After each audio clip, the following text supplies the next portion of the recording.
The title for this talk is Understanding the Flop-Flop Autoequivalence using Spherical Functors. And of the title, I want to point your attention to 3 words, which will be the key ingredients for the talk, which are the word flop, autoequivalence, and spherical functors. During the talk, I will introduce these 3 objects, of which spherical functors will be introduced as a black box. Basically, we will use them as a black box. And after introducing these 3 pieces of theory, I will then state the main theorem, and afterwards we will work through some examples in which the main theorem can be very explicitly described. As a convention during the talk, all the functors will be implicitly derived, so I won't write left or right derived functor, I will just write the functor itself. Okay, let me start giving you a definition of what is a flop, which is a notion of birational geometry that turns out to be interesting also from the point of view of homological algebra. So we start with a map F minus that goes from X minus to Y, which is a small extremal contraction. I'm not going to define it explicitly, but roughly it is a map such that the locus contracted by F minus has codimension at least 2, and F minus contracts to a point, a curve C, which is extremal, and such that the intersection with the canonical class is strictly smaller than 0. And furthermore, we require that omega X minus, the canonical class of X minus, is trivial with respect to F minus. Once we have such datum, we can define a flop of F minus as a birational morphism F plus that goes from X plus to Y, such that 3 properties are satisfied. The first one is that X plus is not isomorphic to X minus, and this must be read as an isomorphism over Y. The second one is that also the canonical class of X plus is trivial with respect to F plus. And the third one has to do with the singularities of X plus and says that X plus should have only mild or terminal singularities. As I said, this is a notion of birational geometry, but it has an interpretation, as it is interesting also from the point of view of homological algebra, because we have the conjecture proposed by Bondal and Orlov that says that in a situation as the one above, we have an equivalence between the derived category of X minus and the derived category of X plus, whereby dB, I mean the bounded derived category of coherent sheaves. Let me give you the easiest possible example of such situation. This is the Atiyah flop. In this case, X minus is equal to the total space of 2 copies of O minus 1 over P1, and X plus is exactly the same variety. When you contract the 0 section in these 2 varieties, you get the singularity AD minus BC inside A4. And the point here is that even though these 2 varieties are abstractly isomorphic, there doesn't exist a map in either of these directions, so either from left to right or from right to left, that makes the diagram over Y commute, and which is an isomorphism. Therefore, we're in the situation above, because these 2 varieties are not isomorphic, they are non-singular, and in particular, and they are Calabi-Yau, so the condition for the canonical is clearly satisfied. Therefore, we expect to have a derived equivalence between X minus and X plus, and indeed this happens, and it's proven by Bondal and Orlov, and they provide us with an equivalence which is linear over Y. And the way they produce this equivalence is using the push-pull functors from the fibre product of X minus and X plus over Y, which in this case is given by the total space of O minus 1 over P1 cross P1. So this is the easiest possible example. And already here we see that we need to do something which is not the obvious map given by the identity if we want an equivalence which is linear over Y, which is a piece of the picture. The conjecture in general is very hard to tackle for different reasons, and one of them is that we don't have a preferred functor. We don't have just one functor, and we should check whether that is an equivalence or it isn't. We just have a proposed derived equivalence. Therefore, we must cook up a functor and then prove that it is actually an equivalence. There is a natural candidate, however, which is given by the push-pull by the fibre product. So if we construct the fibre product diagram, as I've done here, and we call P and Q the projections from the fibre product to x minus and x plus, respectively, then we can construct two functors, which are pull-push via these maps. And we get two possible functors from the derived category of x plus to the derived category of x minus, and from the derived category of x minus to the derived category of x plus. Let me remark at the moment that I'm completely ignoring the problems that might arise because of the singularities. So, for example, one should be careful and ask whether the pullback does preserve boundedness or not, and whether the push forward preserves coherence and so forth. But at the moment, I'm not caring about that because I'm just giving an overview of the ideas, and we will tackle the problem of the singularities later on when we will have to make the statement of the theorem. And as a future reference, I will denote the fibre product as x hat, just to make it simpler. So, as I was saying, we have two possible functors, pull-push via P and Q, and via the same maps on the other way around. And it is natural to ask, when do these functors work? The point is that, well, they do work in actually a lot of examples. For example, they work for standard flops, which are just a generalization to higher dimensions of the Atiyah flop. They work for Mukai flops, for Calabi-Yau threefolds, for the Abouaf flop, Grasmanian flops. So they work in quite a lot of examples. Unfortunately, they do not always work. And a counterexample is given by stratified Mukai flops. So sometimes we need something a little bit more complicated to prove the derived equivalence. However, let's say that they do work.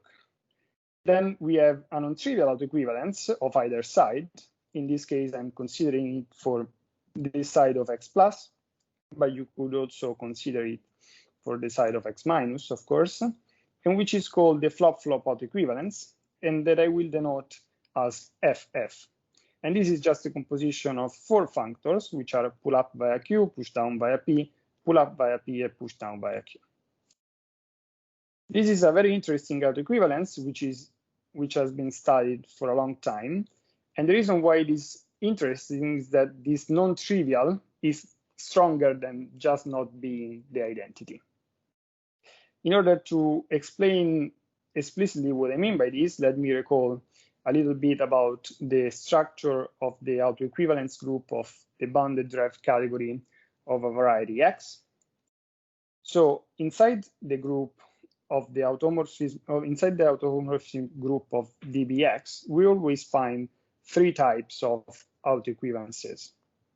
The first one is the one given by the shift, which is built in the triangulated structure of DBX. And these autoequivalences just map a complex to itself up to a shift in degree and possibly a change in the sign of the differential. The second type of autoequivalences we have are push forwards along automorphisms of X. And the third type are tensor products with line bundles. These three types of autoequivalences generate a subgroup in the group of autoequivalences of DBX, which is isomorphic to Z, which acts by shift, direct product with the automorphism group of X, semi-direct product with the Picard of X. And the subgroup generated by these three types of autoequivalences is called the subgroup of standard autoequivalences. The point is that in general, we have this inclusion, but there's a theorem due to Bondal and Orlov that says that the equality holds if X is a smooth projective variety and the canonical class of X, omega X, is either ample or anti-ample.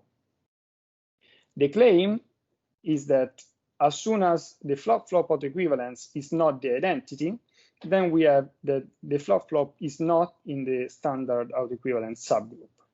The reason for this is that the flop-flop is the identity on an open dense subset. So if it was in the standard autoequivalence subgroup, it would have to be the identity everywhere. Therefore, we have an autoequivalence which is non-trivial in the sense it's not in this subgroup, and it is interesting to study because it arises naturally from the geometry. As a generic motivation for studying the autoequivalence subgroup of the derived category, we can look at mirror symmetry. And here, the motivation is given by the idea that for every Calabi-Yau variety X, there's supposed to be a mirror X set, which is a symplectic variety, and such that homological mirror symmetry tells us that there should be an equivalence between the bounded derived category of X and the Fukaya category of X set. And the point is that this right-hand side here, the Fukaya category, reads the symplectic geometry of X hat. Therefore, there are autoequivalences in the right-hand side, which are given by symplectomorphisms of X set and by den twist. And therefore, one might ask, well, what does it happen if I take one of these autoequivalences and I bring it to the left-hand side to dbx via the equivalence I have here? And how do they behave on the left-hand side? For example, we know that den twists in the Fukaya category correspond to spherical twists around spherical objects on the bounded derived category of X, as we will define in a moment. So up until now, what I said is that the flop-flop is an interesting autoequivalence, and that it gives us an example of an autoequivalence which is not in the standard autoequivalence subgroup. Therefore, it's natural to ask ourselves, well, what is FF? What is this autoequivalence? And here is where spherical functors come in the game, where we need to use spherical functors. I won't give a precise definition of spherical functors because that would require a great detail and a lot of technicalities. If you want a reference, the paper by Jan and Logvinienko, Spherical DG Functors, is the place to look at.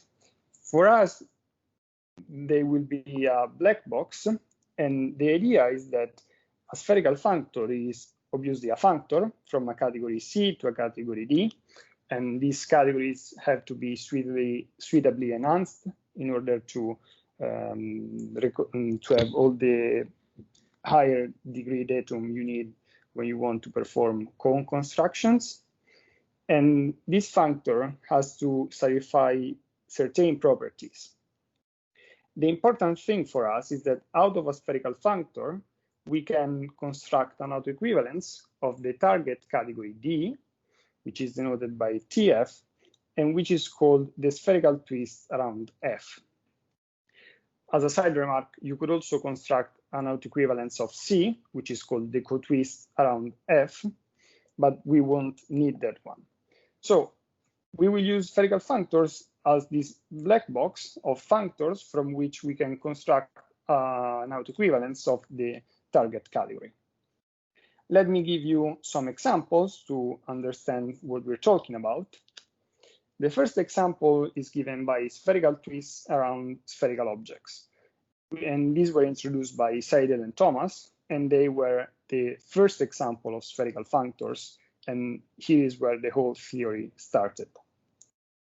So how do we define them? Well, we take X to be a smooth projective variety, and we take E to be an object in dbx.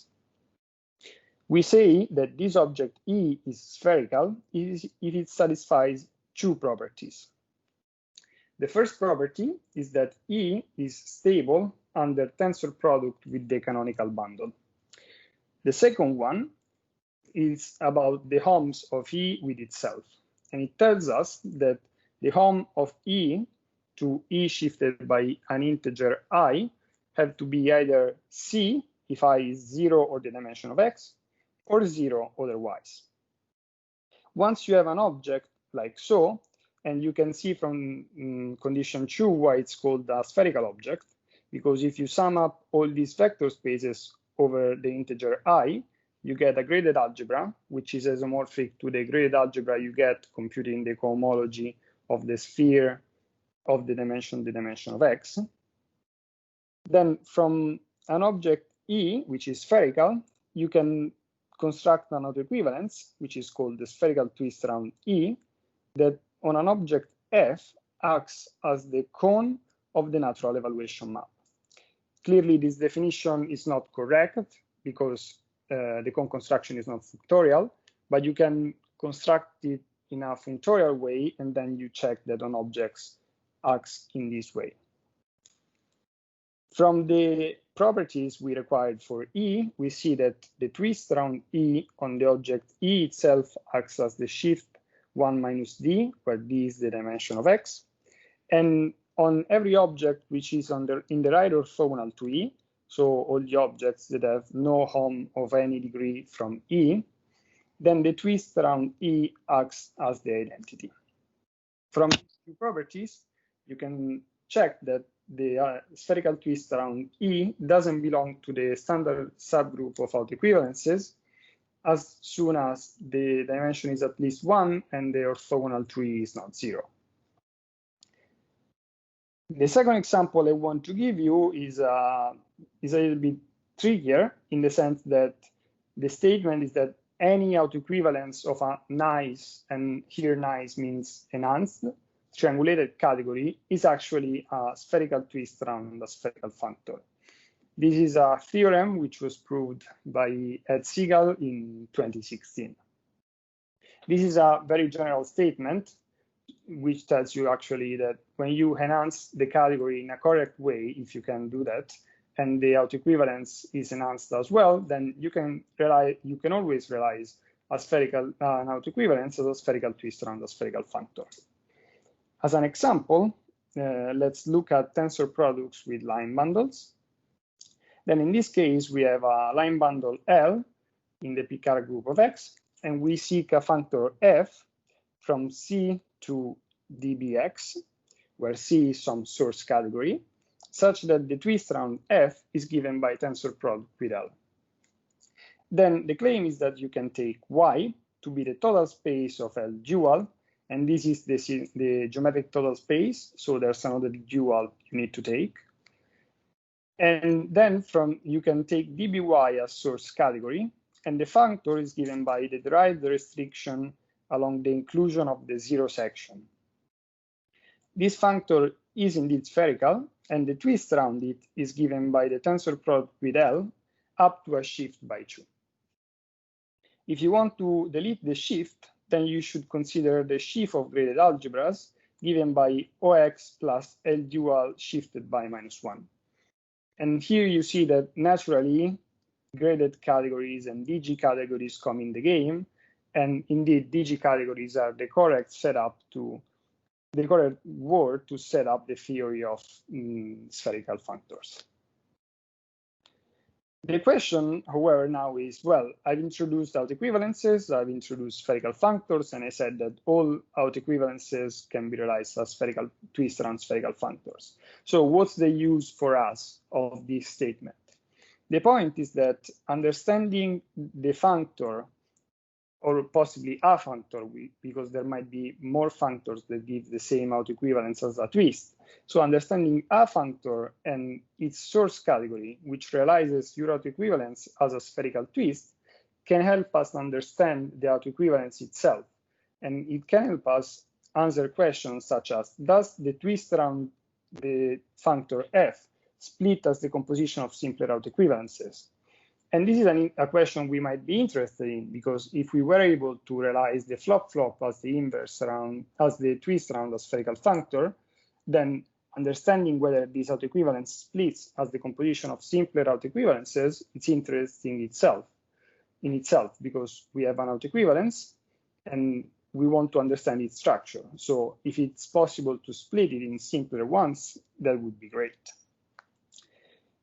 In order to answer this question, though, we need to introduce another piece of theory, which is given by semi-orthogonal decompositions. A very rough analogy to another construction one can do in the theory of groups for semi-orthogonal decomposition is the one given by semi-direct products of groups. This is a very rough analogy, so don't take it too literal.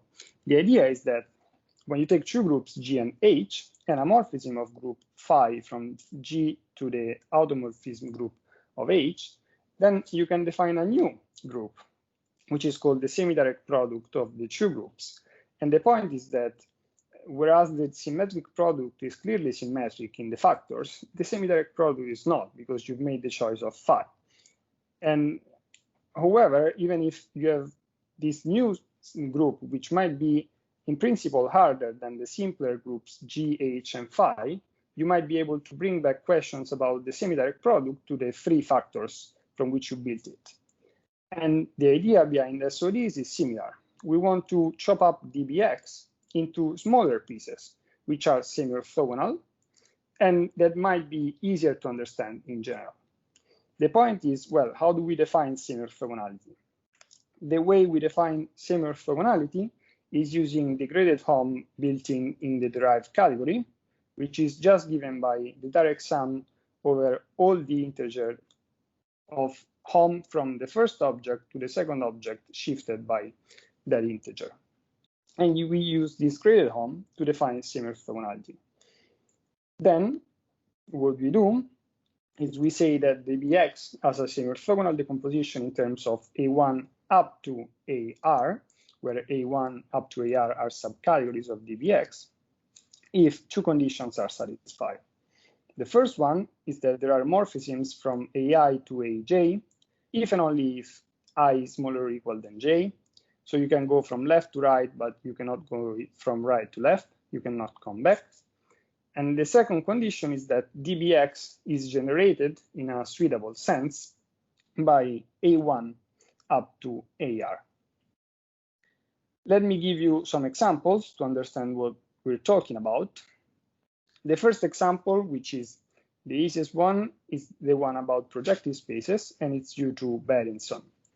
The statement here is that the bounded derived category of Pn has a semi-orthogonal decomposition in terms of n+1 categories generated by the twist of the structure sheaf from O minus n up to O. And here, as I was saying before, when I write this single object, I mean the subcategory generated by the object. Actually, this example of semi-orthogonal decomposition is a very important example because it's actually an example of a full exceptional collection. And what is an exceptional collection? Well, when we have a sequence of objects, E1 up to En, such that the bounded derived category of X has a semi-orthogonal decomposition in terms of E1 up to En, and the graded Hom of each EI with itself is just given by C in degree 0, which just means we have only the identity, then we call E1 up to En a full exceptional collection. And the interest is that in this case, one can build a left dual exceptional collection, meaning another sequence of objects, F1 up to Fn, such that the graded Hom from Fi to Ej is given by C delta Ij. So the graded Hom in this case behaves like a pairing somehow. And this will be interesting for us at the end when we want to produce generators of some categories. Another very simple example is that of blowups. So in this case, you take Y inside X, choose smooth varieties, and you blow up X in Y. Then the derived category of the blowup has a semi-orthogonal decomposition in terms of dBx on the rightmost spot, and in terms of codimension of Y in X minus 1 copies of the bounded derived category of Y. Down-to-earth example of blowups, the easiest one probably, is the one in which you take the origin in A2 and you blow it up. Then in this case, the blowup is the total space of O minus 1 over P1, which maps to A2. And the bounded derived category of this total space will then have a semi-orthogonal decomposition in terms of two pieces, the pull up of the bounded derived category of A2, and the structure sheaf, the subcategory generated by the structure sheaf of the zero section of P1 twisted by -1. If you compute the graded hom of the structure sheaf of P1 twisted by -1, you would get with itself, you would get C, which means that the category generated by this object is isomorphic to the bounded derived category of the point, which in turn is isomorphic to the bounded derived category of finite dimensional vector spaces. At this moment, we've introduced spherical functors and semi-orthogonal decomposition. And I said that introducing these two pieces could help us answer the question whether the twist around a functor splits, a spherical functor splits as the composition of simpler autoequivalences. The point is that indeed spherical functors and semi-orthogonal decomposition go together, and they go together in two ways given by the following two theorems. The first one is due to Halper-Leichner and Shipman, and tells you that if you have a spherical functor f from C to D, and C as a semi-orthogonal decomposition in terms of two subcategories A and B, and there's a technical condition which is satisfied, which is not redundant, is just a technical, then the twist round f splits as the composition of the twist round f restricted to A composed with the twist round f restricted to B. And notice that in this statement, I'm actually hiding the fact that the restriction of f to A and the restriction of f to B are actually spherical functors. This is not true in general. You have to prove it even in this case.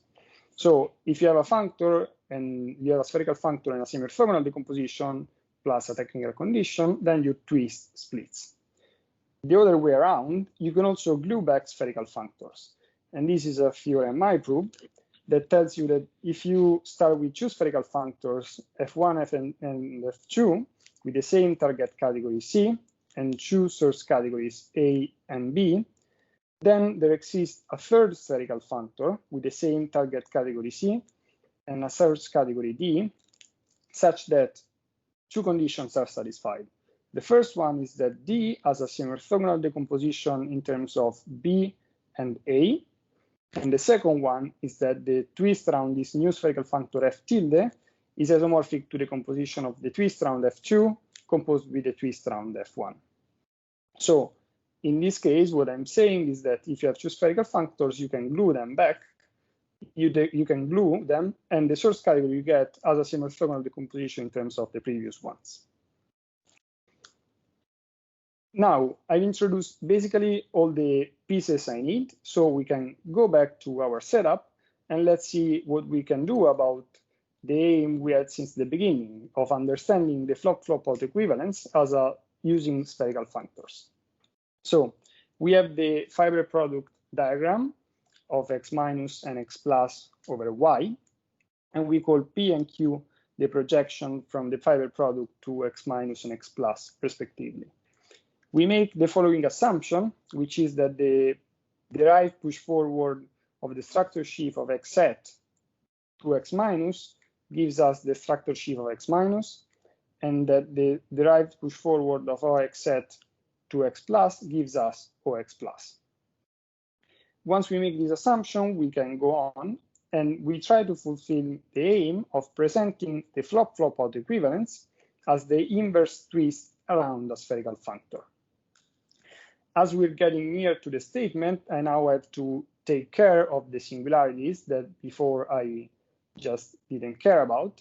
So what I have to do is I have to leave the word of bounded derived categories and consider the derived category, the unbounded derived category of complexes with quasi-coherent cohomologies.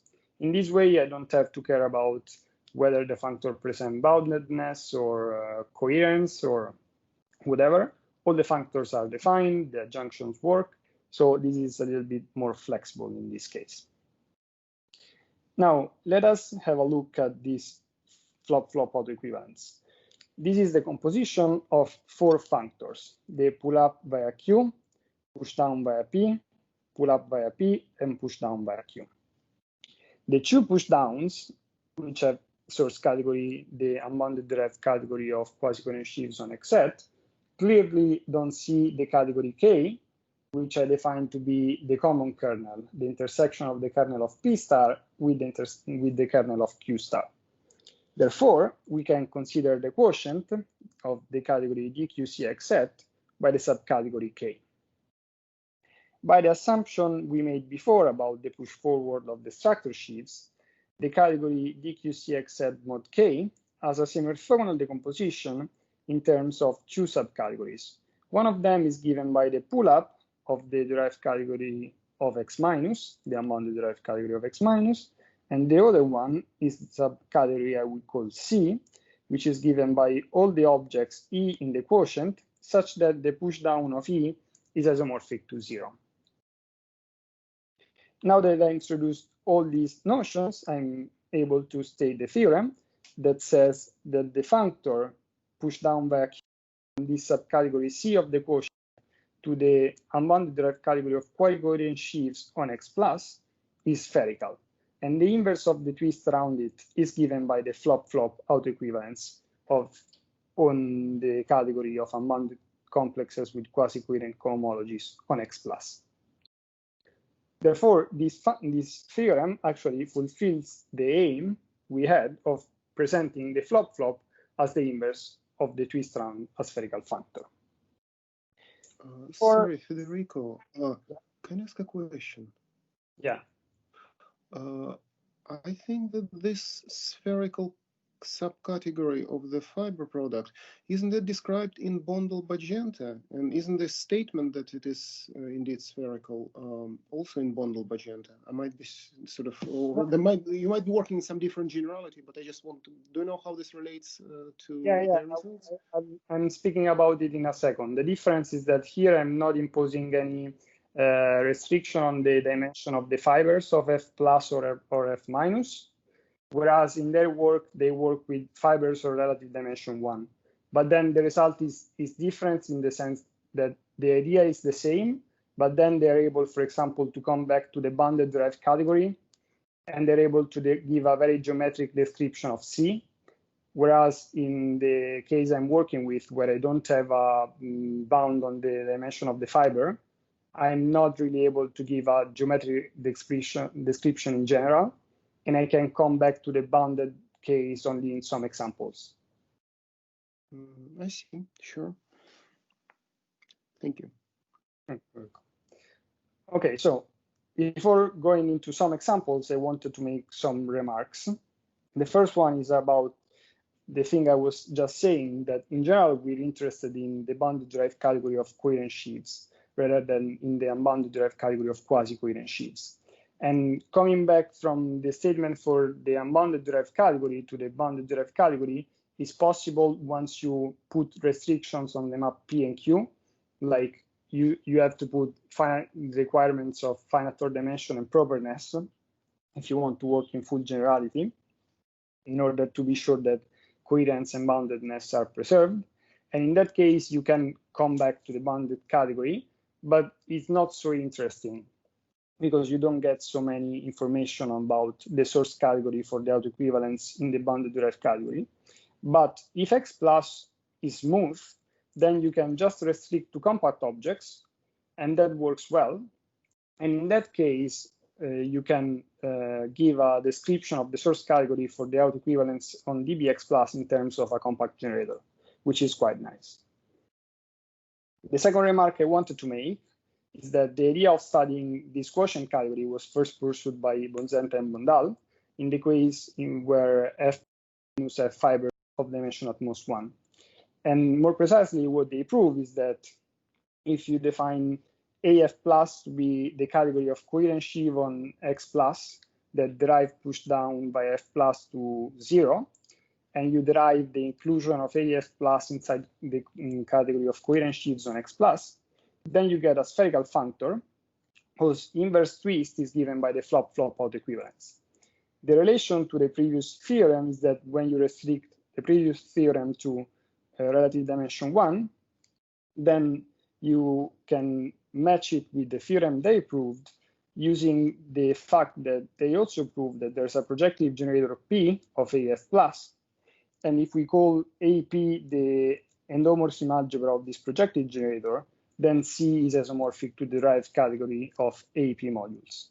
And if you intersect C with the quotient of dBx set mod KB, where KB is just the intersection of K with bounded complexes, and this intersection here makes sense because in relative dimension 1, dB mod KB is a subcategory of dQc mod K, then this intersection is isomorphic to the bounded derived category of AF plus. The third remark I want to make is that when the dimension of x plus and minus is equal to 3, then there's a result by Donovan and Wims that says that the flop-flop is isomorphic to the inverse of the twist around the spherical functor phi, whose source category is the bounded derived category of modules over the contraction algebra. In the same paper I was talking about before, Bozenta and Mondal proved that the endomorphism algebra of the projective generator is actually isomorphic to the contraction algebra. And therefore, in this case, C is isomorphic to the derived category of the contraction algebra. And finally, the last thing I want to say is that even though in the whole talk I talked about x plus and x minus over y and I took the fibre product, actually the theorem works for any correspondence z over x minus and x plus that induces derived equivalences by a pull-up push-down in both directions and satisfying that the push-down by a p of the structure sheaf of z is the structure sheaf of OX minus, and the push-down by a q of the structure sheaf of z is the structure sheaf of x plus. So those are the only things you need to make the theorem work, even though in most of the geometric cases we think about x plus and x minus, x plus and x minus over y, and then we take the fibre product. Let me now give you some examples of how to apply this theorem. So the first example is that of standard flops, which, as I said, are a generalization of Atiyah flops. So we have x plus minus, which are the total spaces of O minus 1 of n plus 1 copies of O minus 1 over Pn. And x set in this case is the blow up in Pn of x minus, which is equal to the total space of O minus 1 over Pn cross Pn. In this case, we have a theorem by Addington, Donovan, and Mikan that says that the structure sheaf of Pn is a spherical object, and that the flop-flop as a decomposition as the composition of n inverses of spherical twists around the spherical objects OPn minus 1 up to OPn minus n. Now, given this theorem and this decomposition of the flop-flop autoequivalence, and given the theorem I told you about regluing spherical functors, one might expect to find for C, the source category we have above, a single orthogonal decomposition in terms of n copies of the derived category of vector spaces. And furthermore, we would expect that the pushdown functor from C to dQcx plus is described by sending the ith copy of C, counting from right to left, so this is the ith generator of dC, to the structure sheaf of Pn twisted by minus I. The theorem I proved is that this indeed works in somehow the most easy possible way. The objects you should take as the ones you would hope you could take, and they are the structure sheaf of the zero section of Pn cross Pn twisted by 0 minus I. Then if you compute the morphisms in the quotient category, and this is very important because if you try to compute the same morphisms in the unquotiented category, they don't work. But if you compute them in the quotient category, then there are morphisms from the twist 0 minus I to the twist 0 minus j, if and only if I is bigger or equal than j. And the endomorphism algebra of each of these objects is just the identity. Furthermore, if you sum them all up, then they give you a generator of C. Therefore, you realize the same orthogonal decomposition in terms of n copies of the derived category of vector spaces. And furthermore, this tells you that C can be thought of as the DG enhancement of the category of modules over the graded algebra given by n vertices and arrows going from left to right and at each vertex you have just the identity. Let me point out that this theorem can actually be generalized to the family version, so you can flop simultaneously many P1s, basically. And the theorem by Addington, Donovan, and Meekan generalizes to the family version, and then you can generalize the description of the category C to the family version, where instead of gluing derived category of vector spaces, you glue derived categories of the base variety of your flop. The second example I want to talk about is the example of Mukai flops. This is a little bit more interesting because instead of spherical functors, we start off with P objects. So we get P twists. The idea is you take X plus and minus to be the total spaces of omega 1 over Pn, and therefore they're just zero locus of a regular section over in the example I had before. And in this case, X hat is given by the gluing of two things. The first one is Pn cross Pn, and the second one is the blow up in Pn of X minus. We're gluing them along the projective bundle of omega 1 Pn, which clearly sits in the right-hand side, and it sits in the left-hand side using the Euler-Exact sequence.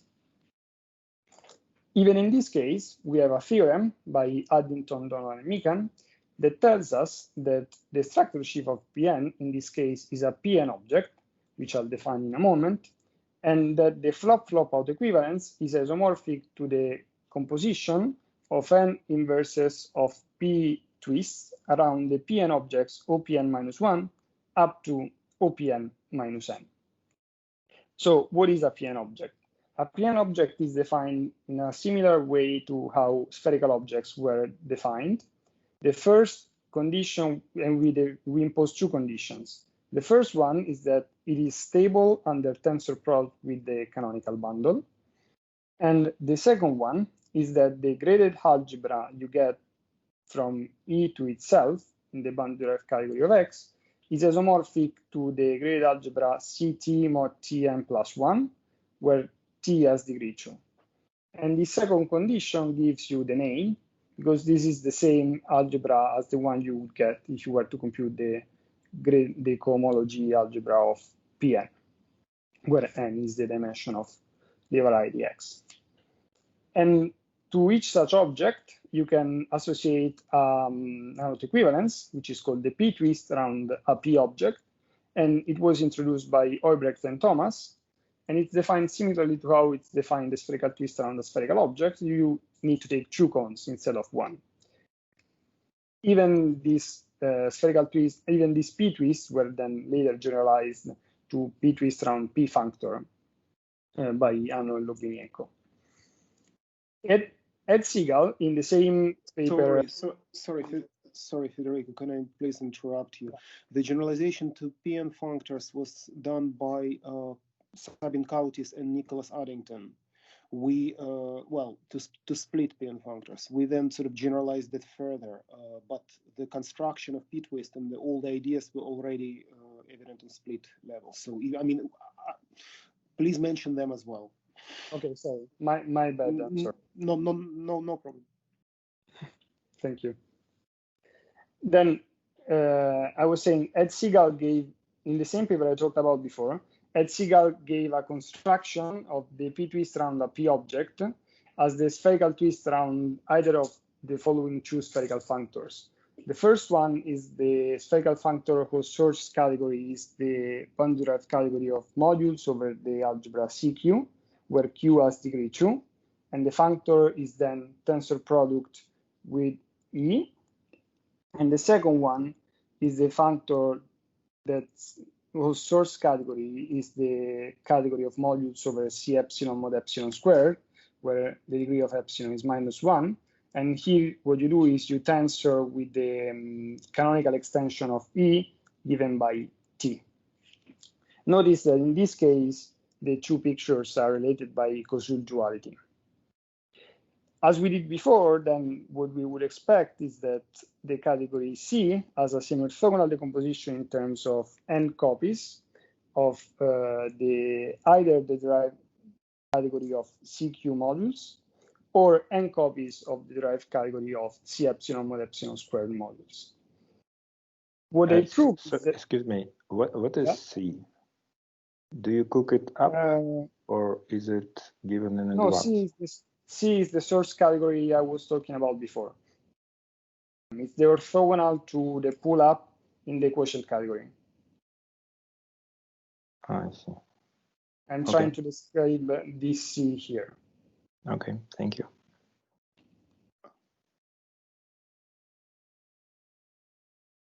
And okay, so what I was saying is that we try to describe the source category, and we would expect either of these two semi-orthogonal decompositions. And the point is that somehow both of these expectations are correct, but not exactly. Meaning that there exists a semi-orthogonal decomposition of the source category C in terms of n copies of the derived category of C epsilon mod epsilon squared. But the generator is a little bit complicated because we need to take the left dual exceptional collection of O minus n up to O over Pn, which is this one, and then we sum it up from 1 up to n. We pull it up to x plus and then to x set, and then we use the adjoint of the inclusion of C, which comes from the semi-orthogonal decomposition, to project it to C. And this gives us the sode generator that gives us this semi-orthogonal decomposition. However, what one might hope is that even in this case, you can use the easier generator, which is given by just sum up from 1 to n, this tractor sheaf of... Sorry, Federico, can I just sort of ask a question, which is almost the same as the previous one? This category C, are you defining it in the same way? Is it subcategory of the derived category of the fiber product of the objects which vanish under the projection downstairs? No, it's, if you want to define it as the objects that vanish on the push down, you have to take it in the quotient category. It's the orthogonal to the, they are the objects in the quotient category that vanish when you push them down by a P. A quotient category, or a quotient of fiber product by what? By K, which is the common kernel of push down by a P and push down by a Q. I'm taking this category K and I'm quotienting up the fiber product by K. And then C is something that's that vanishes. So basically, it's objects which vanish under P, but somehow not up to the objects factored out by the objects which vanish under both pushdowns. Yeah, the real importance here is that when you quotient by K, you're modifying somehow the morphisms, and that's very important if you want to reconstruct the category. Of course. Thank you. You're welcome. So what I was saying is that one would hope that this generator works as well. Unfortunately, the point is that this object does indeed generate the category C, but it is not compact. Therefore, we cannot use it to describe the subcategory C completely, but we can use it to describe the smallest fixed subcategory it generates. And therefore, there exists a subcategory T of C that has a semi-orthogonal decomposition in terms of n copies of the category of perfect modules over the algebra CQ. Therefore, we get that there are two categories, T and C, which give us the two possible pictures we had above, and which can be thought of some DG enhancements of category of modules over quivers with n vertices and arrows going from left to right, and such that at every vertex we have either CQ, where Q has degree 2 for T, or C epsilon mod epsilon squared, where epsilon has degree -1, and this is for C. And unfortunately, this theorem cannot be generalized to the family version at once, because even though the theorem above here, when you require some conditions, can be generalized to the family version, and the conditions are on the base, then the problem is that not every spherical functor can, and not every p-twist can be realized as a spherical functor, as a spherical twist around a spherical functor, unless this is a split functor, a split PN functor, and therefore you cannot generalize this theorem here to the family version at once, as instead it worked for the standard flop case. Sorry, Federico, just to point something out. There is no need to assume any condition. If you're happy with PN functors, there is no need to assume any conditions on the base. Okay. The conditions were assumed by Addington, Donovan, Macon, but then in our paper with Irina, we showed that if you work with non-split PN functors, you don't need to assume anything about the base. Okay. So you don't need the Hochschild homology vanishing anymore. So, yes. Sorry. Okay. Thank you. Okay. To conclude, I wanted to tell you about a few more examples, because the point is that the theorem can be applied in a lot of examples because it has only a few hypotheses. And so I want to talk about a little bit about Grasman flops and the Blowups flop, which are interesting examples of flop-flop autoequivalences. Grasman flops are a generalization of standard flops, and therefore, we know the flop-flop autoequivalence by the work of many people. The point is that when you try to tackle the Grasman flop case, one of the ways you can do that, which worked quite well for the standard flop case, is to use the GIT presentation of the problem. Unfortunately, in this case, the GIT presentation has more than one stratum, and this makes a lot of computations harder. And the source category for the spherical functor that gives the flop-flop autoequivalence doesn't really seem to match with the picture that we have in the literature up until now. So it is an interesting example. And the Blowups flop instead is another example which is very interesting, because in this case, the flop-flop autoequivalence is given by the composition of 5 inverses of spherical twistor on spherical objects. But in this case, in contrast with what happened for standard flops, the 5 objects we're twisting around are not independent in the K-theory group of the derived category of X, meaning that there are exact sequences relating them. And this makes the construction of the source category somehow strange, because the way you could glue 5 spherical twists would be to get a single category of somehow modules over some algebra, which has 5 generators. Whereas in this case, we have 5 objects we're twisting around, but only 3 of them are needed to generate all the 5 of them, because there are exact sequences relating them. And this makes the category C, the source category in the geometry, behave strangely. So this is another interesting example. This is all I wanted to tell you about. So the only thing which is left is to thank you for your attention.